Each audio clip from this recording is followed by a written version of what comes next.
people of God. Praise the Lord. It's my pleasure this time to share with you something shortly in the Bible. We shall share from the book of Obadiah chapter 1. Obadiah is one of the books in the Old Testament, and it is only one chapter. Therefore, we shall share something there. From verse 1, it says, the vision of Obadiah, this is what the sovereign Lord says about Edom. We have heard a message from the Lord. An envoy was sent to the nations to say, rise and let us go against her for battle. Dear friends of God, and Edom here is a community, and Obadiah had a vision about this community where God was talking to them. So the Lord used Obadiah to give a vision on what Edom was supposed to do. I want to go straight to verse 13. In verse 13, the Bible says, you should not march through the gates of my people in the day of their disaster, nor look down on them in their calamity in the day of their disaster, nor seize their wealth in the day of their disaster.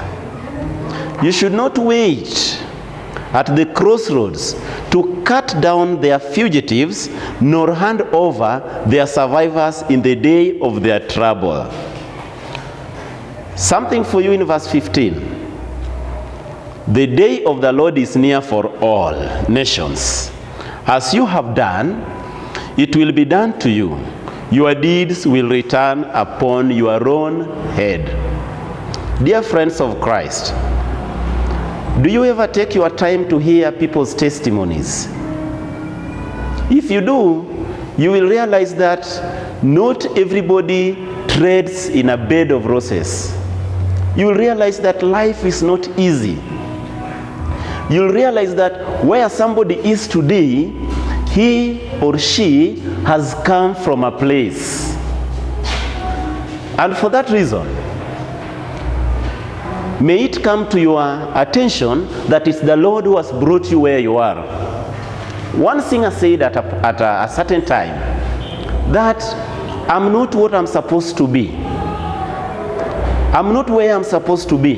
But one thing I know for sure is that I'm not where I used to be.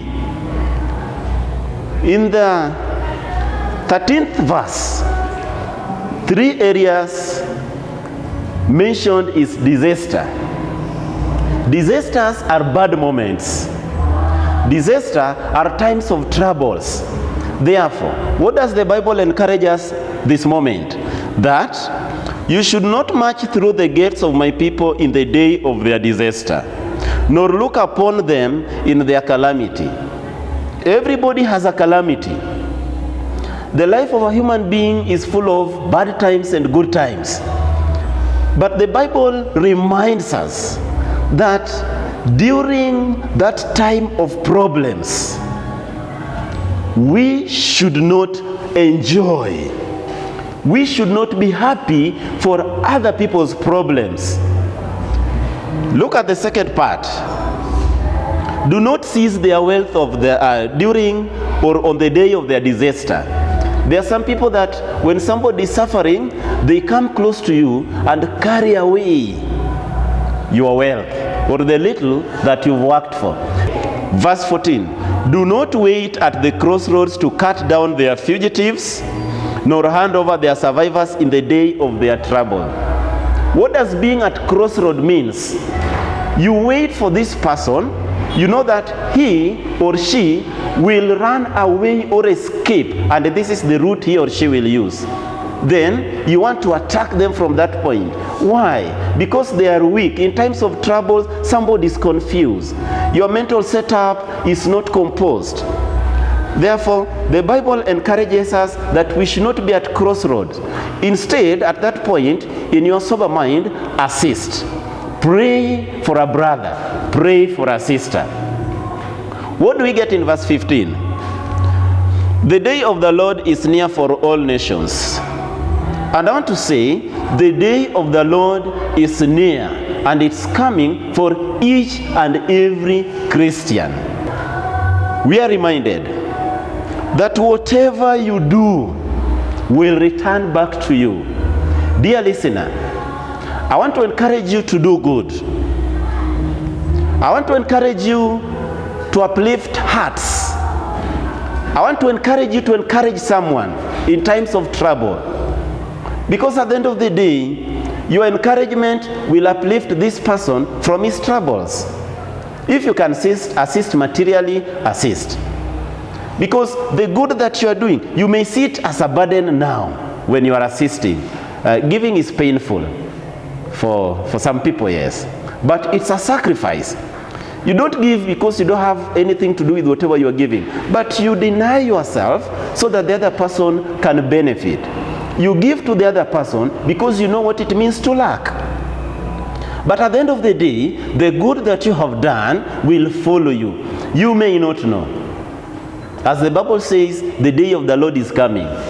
The day of the Lord will come upon you, and you will be asked, this situation was available. What did you do?